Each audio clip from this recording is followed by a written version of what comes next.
All right, welcome back. And given where the Steelers were, that is drifting backwards into a pack of 7 and 6 teams, as opposed to going north. And this was a great day for them. They had everything set up to gain on just about everyone. And they started the way they did. Now, these verdicts were in earlier, so they knew that this was a golden opportunity. And yet, they came out and fell behind.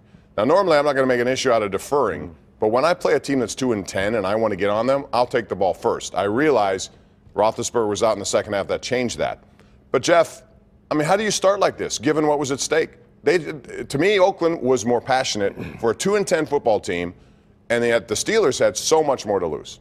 I don't get it for. I mean, actually, I don't mind the deferring because, you know what, they got the ball to start the third quarter, and they could have, you know, maybe put a foot down in this game. But, of course, Josh Dobbs came out, and I guess Ben hadn't trolled out yet onto the sideline and been made available but not put in the game.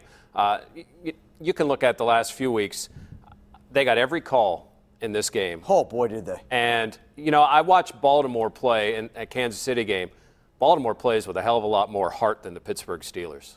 Yeah, and Baltimore has a much easier schedule than the Pittsburgh Steelers do as well.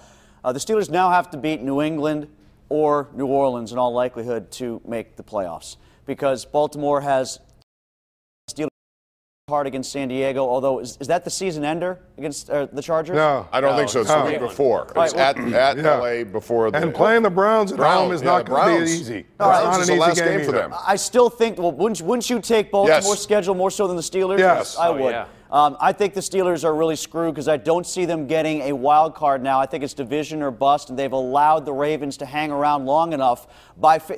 Again, it's a non-playoff team in Oakland, a likely non-playoff team in Denver now after their loss today. And then if you look at Jacksonville, they almost lost that game as well. And I thought they were going to beat the L.A. Chargers on prime time Sunday night at home.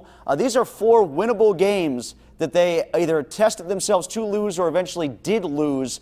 And they are spiraling right now. It's strange, but they got swept by the AFC West. I don't know when the last time they lost every game to a division. To me, you know what, Bob? How about kick the ball off to start the game and get a stop against a terrible team? They didn't do it. Could you do that? I mean, we could go back and forth about deferring or not. I mean, it goes back to what I've said. This defensive scheme is old, tired, and people have figured it out, and they need new energy, new ideas. They're out of them. Well, I'll give you 2 other things here. A lot of hubris from Steelers fans. Oh, Lev Bell, I would drive him to the airport. Maybe you want to drive to the airport and pick him up and bring him here now if you could. You can't. Right. But there's that, and on top of that, there was a lot of, whoever needed Landry Jones after one throw from Josh Dobbs. Yeah, exactly. I don't know. I mean, I think, don't you think the Raiders maybe feel like Landry Jones runs a more conventional Steelers offense than Josh Dobbs today? The point that you made is a good one there. What did you make first, Tim? Hubris about Lev Bell. Yeah, but the running game, again, this is an offensive line. Last week, Kareem Hunt was not there, and yet Kansas City still rushed for 187 yards against Oakland. This is a really good offensive line. How could they not run the ball a little bit more successfully? Now, the screen pass was good. Jalen Samuels knows how to do it. That thing has been successful. Come on, no. But, Bob, there's a threat of a pass with Kansas City. There was not a threat of a pass with Josh Dobbs. In the first half, there was. They had 10 rushes for 6 yards in the first half. That's one half of the game. But as the game continued on, there was no threat of a pass, and that's why it was easy to stop the run when Dobbs. Can I raise my hand? How about the fullback? Well, here's the thing. How about the fullback? I would also be careful about saying they're going to win this game, that game, this game. Every week is different, as we learned today. So the Ravens look like they're going to go 2-1 down the stretch. They might not.